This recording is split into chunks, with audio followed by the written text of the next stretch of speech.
वो कहते हैं ना कि जहाँ मैटर बड़े होते हैं वहाँ किंग खड़े होते हैं। नमस्कार दोस्तों, मैं विशाल बाबू आ चुका हूँ एक और नया वीडियो लेकर। तो दोस्तों, जैसा कि आप सब जानते हैं कि कल आरसीबी और केकेआर के बीच एक शानदार मुकाबला खेला गया, क्योंकि केकेआर के लिए ये मुकाबला डू और डाई का था, क्योंकि यहाँ से बचे हुए सभी मैच उन्हें जीतने थे। लेकिन ऐसा नहीं हो सका। आरसीबी एक बेहद ही मजबूत टीम थी और अगर उन्हें यह मुकाबला जीतना था तो आरसीबी को खतरनाक टक्कर देनी पड़ती। लेकिन विराट कोहली ने जो आज कर दिखाया है कल के मैच में, वही उन्हें महान खिलाड़ियों की लिस्ट में शामिल करता है। हालांकि लिस्ट में ने वो महान खिलाड़ी पहले से ही हैं, क्योंकि जिस तरह की परफॉर्मेंस और जिस तरह की कंसिस्टेंसी बंदे के पास है, इसीलिए उनका लेवल कोई आज तक मैच नहीं कर पाया है। हालांकि सचिन तेंदुलकर से उनका कंपैरिजन ज़रूर होता है, लेकिन सचिन सर एक अलग एरा में खेलते थे और विराट कोहली एक अलग एरा में खेल रहे हैं। और विराट के साथ इस समय तो किसी का कंपैरिजन नहीं बनता है। बहुत से खिलाड़ी आए हैं इस आईपीएल में और एक से एक तगड़ा हिटर आया है, लेकिन विराट कोहली ने जो कंसिस्टेंसी पाई है, वो कंसिस्टेंसी किसी और खिलाड़ी के पास अब तक तो नहीं है और शायद ना होगी।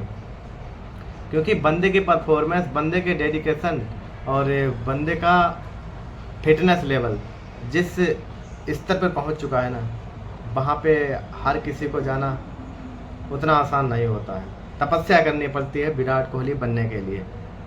तो इससे पहले कि हम बात करें मैच के बारे में, आपसे रिक्वेस्ट है कि वीडियो को लाइक, शेयर और चैनल को सब्सक्राइब जरूर कर दीजिए। चलिए वीडियो में आगे बढ़ते हैं और बात करते हैं एक एक करके खिलाड़ियों की और टीमों की। तो सबसे पहले बात करते हैं केकेआर की। तो मैच खेला गया रायपुर में, जो कि आरसीबी का अडोप्टेड होम ग्राउंड है, मतलब न्यू होम ग्राउंड है। इससे पहले उनका होम ग्राउंड चिन्नास्वामी स्टेडियम हुआ करता था, लेकिन किसी कारणवश उनके अब सभी मैचेस रायपुर में खेले जाएंगे। हालांकि आखिरी मैच था, 2 ही मैच खेले गए रायपुर में, तो ये आखिरी मैच था। और मैच की शुरुआत होती है बारिश के चपेट में, क्योंकि शुरुआत में ही बारिश हो रही थी और मैच होना मुश्किल लग रहा था, क्योंकि भारी बारिश के कारण पूरे ग्राउंड को कवर से ढक दिया गया था और मैच लेट शुरू हुआ। 8:45 से मैच शुरू हुआ। अमूमन 7:30 बजे मैच शुरू हो जाता है, लेकिन ग्राउंड स्टाफ ने बहुत अच्छा वर्क किया, जिसकी बदौलत मैच पूरा खेला गया 20 ओवर का और 8:45 पे मैच शुरू हो गया था। तो बारिश के बाद टॉस जीतना बहुत ज़्यादा इंपॉर्टेंट होता है, क्योंकि बॉलर्स को हेल्प मिल जाती है। तो ऐसे हुआ, आरसीबी ने टॉस जीत कर पहले गेंदबाजी करने का फैसला किया। और आरसीबी हमेशा से ही चेजिंग में अच्छी रही है और अच्छे अच्छे स्कोर चेज भी किए हैं, तो आज भी उन्हें चेज करना रजत पाटीदार ने चूज किया। तो बैटिंग के लिए आते हैं केकेआर की तरफ से अजिंक्य रहाणे और फिन एलन, जो कि पिछले मैच में सेंचुरी मार के आ रहे थे। पिछले मैच के शतक वीर थे और अच्छा शतक मारा था, मैच विनिंग शतक मारा था। दूसरी तरफ थे अजिंक्य रहाणे, जिनका ये आईपीएल इतना अच्छा नहीं गया है, क्योंकि केकेआर की एक कमज़ोर कड़ी में से एक है अजिंक्य रहाणे, और ओपनिंग करने के लिए आते हैं, 19 रन बनाकर आउट हो जाते हैं।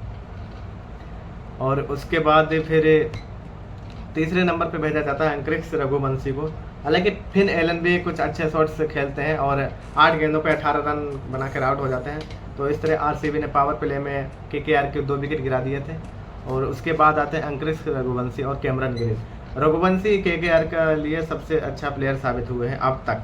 2-3 सालों में रघुवंशी का कद बढ़ा है केकेआर के लिए, क्योंकि जिस तरह की परफॉर्मेंस रघुवंशी दे रहे हैं, उस तरह की क्वालिटी बाकी सभी बल्लेबाजों में नहीं होती है।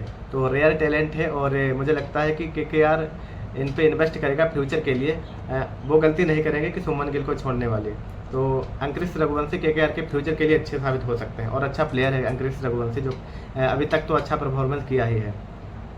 और 47 गेंदों पे 71 रनों की शानदार पारी खेले अंक्रिक्स रघुवंशी ने और अंत तक डटे रहे। हालांकि लास्ट में डेथ ओवर्स में उतनी अच्छी बल्लेबाजी नहीं हो रही थी, क्योंकि बल्ले पे गेंद नहीं आ रहे थे। लेकिन फिर कैमरन ग्रीन 34 गेंदों पे 32 रन बनाकर आउट हो गए। कैमरन ग्रीन का मुझे समझ में नहीं आता कि बंदा किस लिए लिया गया है। ना ही इससे बैटिंग हो रही है, ना ही बॉलिंग हो रही है, बॉलिंग भी नहीं कराई जा रही है, तो किस लिए इसे लिया गया है। और रिंकू सिंह, हालांकि रिंकू सिंह का फर्स्ट हाफ आईपीएल के 4-5 मैच शुरुआत में अच्छे नहीं गए थे, जिसकी वजह से बहुत ज़्यादा ट्रोलिंग का सामना करना पड़ रहा था रिंकू सिंह को। लेकिन अभी रिसेंट में जैसी उनकी फॉर्म है और लगातार मुझे लगता है कि 4 मैचों में लगातार नॉट आउट रहे हैं रिंकू सिंह, और जिस तरह की अभी रिसेंट में फॉर्म है, उन्होंने 29 बॉल्स पे 49 रनों की शानदार पारी खेली। हालांकि हाफ सेंचुरी से चूक गए, लेकिन अच्छी पारी खेली केकेआर के लिए, जिसकी बदौलत केकेआर ने 20 ओवर में 192 रन का स्कोर खड़ा कर दिया, जो कि एक अच्छा स्कोर था जीतने के लिए, क्योंकि बारिश भी हुई थी और बॉलर्स को थोड़ी बहुत मदद भी मिल रही थी। लेकिन आरसीबी की तरफ से जब चेज करने की बारी आती है तो विराट कोहली पे सबकी निगाहें रही, क्योंकि लगातार 2 मैचों में 2 डक्स विराट कोहली के।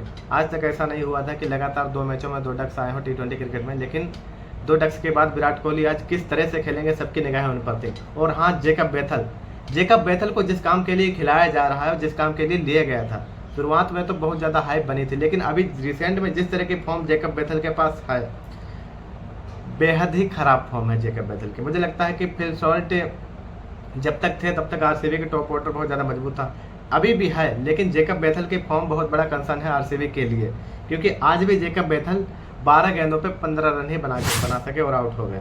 फिर मोर्चा संभाला विराट कोहली ने। हालांकि विराट कोहली का कैच रोमन पावल ने 21 रनों पे छोड़ दिया था, लेकिन उसके बाद जो हुआ उसे कहते हैं विराट कोहली शो। फिर विराट कोहली वर्सेस केकेआर हुआ, आरसीबी वर्सेस केकेआर नहीं, Virat Kohli versus KKR match हुआ और विराट कोहली ने एक शानदार शतक मारा, नॉट आउट शतक मारा और अंत तक ले गए मैच को और जिता दिया।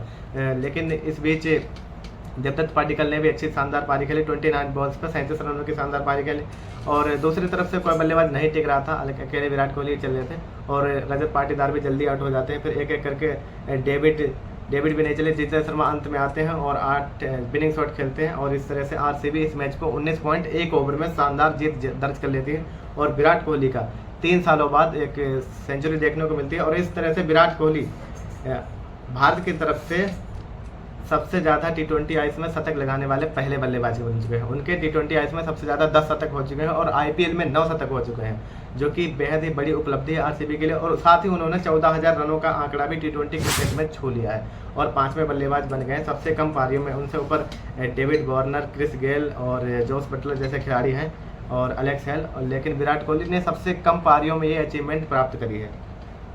तो विराट कोहली एक बेहद ही शानदार प्लेयर है और चेज मास्टर, जब चेज की बारी आती है और तीसरा चेज में शतक था ये विराट कोहली का और इस तरह से विराट कोहली ने एक चेज को आसान कर दिया और मैच को अपने पाले में खींच लिया। तो चलिए मिलते हैं अगले वीडियो में, तब तक के लिए बाय बाय, टेक केयर और आप चैनल को सब्सक्राइब कर दीजिए, वीडियो को लाइक कर दीजिए और शेयर कर दीजिए। ओके।